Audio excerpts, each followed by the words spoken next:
दारू पिणं हे हानिकारक आहे, आपल्या सगळ्यांनाच माहिती आहे. पण तरी सुद्धा दारूचे व्यसन सोडायला लोक तयार नसतात. इनफॅक्ट कधी कोणी चांगला सल्ला दिला तर त्याच्याकडे कन्व्हिनियंटली दुर्लक्ष करतात. अनेक वेळेस तर काहीतरी आनंद साजरा करायचा, काही सेलिब्रेशन करायचं, तर दारूच्या जय्यत पार्ट्या होतात. विशेष म्हणजे काही राज्यांमध्ये दारूवरती बंदी आहे, पण तरी सुद्धा काही तळीराम प्रकारची लोक तिथेही दारू मॅनेज करतात. पण दारू पिणं खरंच योग्य आहे की अयोग्य आहे? हा अधिकार आहे का? किंवा दारू पिल्यानंतर नेमकी काय शिक्षा होते, ते जाणून घेऊयात या व्हिडिओ मार्फत. नमस्कार, मी सलोनी आणि तुम्ही पाहताय वाय मराठी. दारू पिणं हा मौलिक अधिकार नाही. न्यायालयानं अनेक वेळा आपल्या निकालांमध्ये याचा उल्लेख केला आहे. दारू पिणं ही बाब मौलिक अधिकाराच्या श्रेणीत बसत नाही आणि राज्य आपल्या हिशोबानं दारूच्या विक्रीवर नियंत्रणही ठेवू शकतात, असं न्यायालयानं अनेक निकालांमध्ये म्हटलं आहे.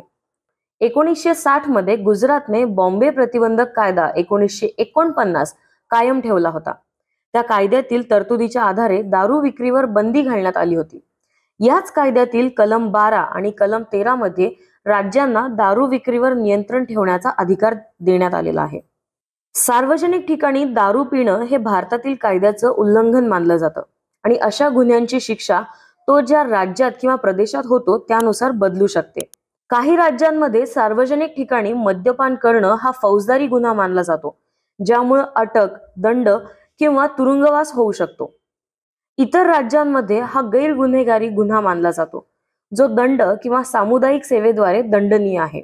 महाराष्ट्र राज्यात मुंबई दारूबंदी कायदा 1949च्या कलम 66 पोट कलम 1 ब अंतर्गत सार्वजनिक ठिकाणी मद्यपान करणं हा फौजदारी गुन्हा मानला जातो आणि त्यामुळे अटक सोबतच 3 महिन्यांपर्यंतचा तुरुंगवास किंवा 5,000 रुपयांपर्यंतचा दंड होऊ शकतो. दिल्लीमध्ये सार्वजनिक ठिकाणी मद्यपान करणं हा गैरगुन्हेगारी गुन्हा मानला जातो आणि उल्लंघन करणाऱ्यांना 5,000 रुपयांपर्यंत दंड किंवा सामुदायिक सेवा करणं आवश्यक आहे. सर्वात महत्त्वाचं आहे की भारतात दारू पिणं बेकायदेशीर नाही, परंतु सार्वजनिक ठिकाणी दारू पिणं हे अनेक राज्यांमध्ये कायद्याचं उल्लंघन मानलं जातं. त्यामुळं कोणताही कायदेशीर त्रास टाळण्यासाठी तुम्ही ज्या राज्यात किंवा प्रदेशात अल्कोहोल पिण्याची योजना आखत असाल, तेथील विशिष्ट कायदे आणि नियम तपासण्याचा सल्ला दिला जातो. महाराष्ट्रात मद्य उत्पादन, मद्य विक्री आणि मद्य सेवन यासाठी बॉम्बे प्रोहिबिशन ऍक्ट लागू आहे. याची अंमलबजावणी महाराष्ट्र राज्य उत्पादन शुल्क खातं करतं. महाराष्ट्रात सार्वजनिक ठिकाणी मद्यपान करणं हा दखलपात्र गुन्हा आहे. अशा परिस्थितीत संबंधित व्यक्तीस अटक करून न्यायालयासमोर हजर केलं जातं. त्या व्यक्तीस शिक्षा किंवा जामीन देण्याचा पूर्ण निर्णय न्यायाधीश घेतात. महाराष्ट्रात परमिट रूम, रेस्टॉरंट, क्लब या ठिकाणी दारू पिण्यासाठी आणि विकत घेण्यासाठी राज्य उत्पादन शुल्क खात्याचा परवाना घेण्याची गरज असते. यासाठीची वयोमर्यादा ही 21 वर्ष आहे.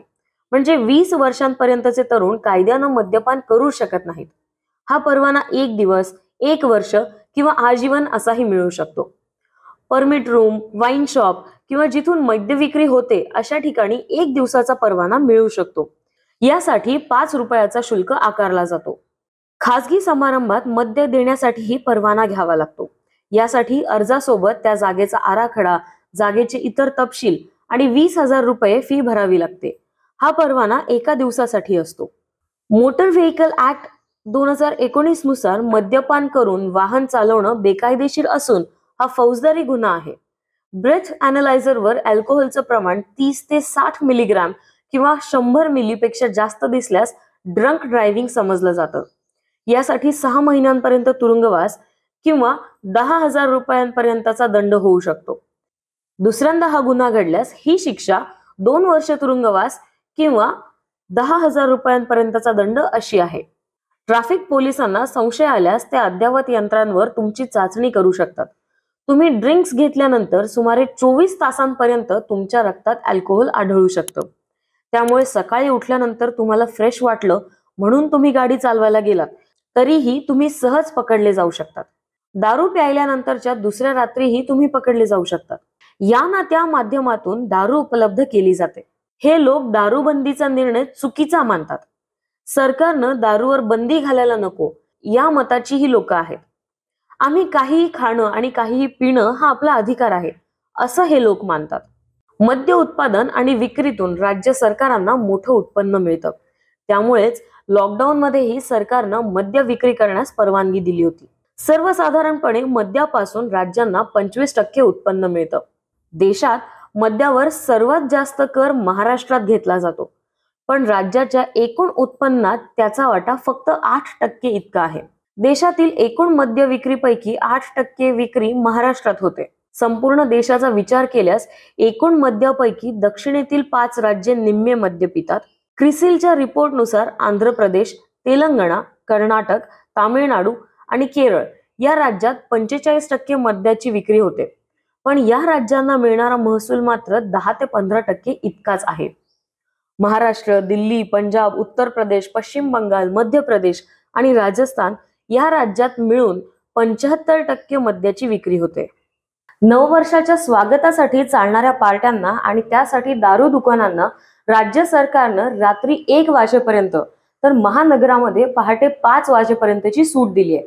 पण तरी सुद्धा जे तळीराम नियम मोडतात त्यांना दंड आणि शिक्षा होणारच आहे. त्यामुळे लक्षात ठेवा की दारू पिणं हे शरीरासाठी अपायकारक तर आहेच.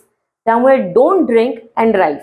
आणि हा, आपल्या वाय मराठी चॅनलला सबस्क्राईब करायला आणि लाईक करायला विसरू नका.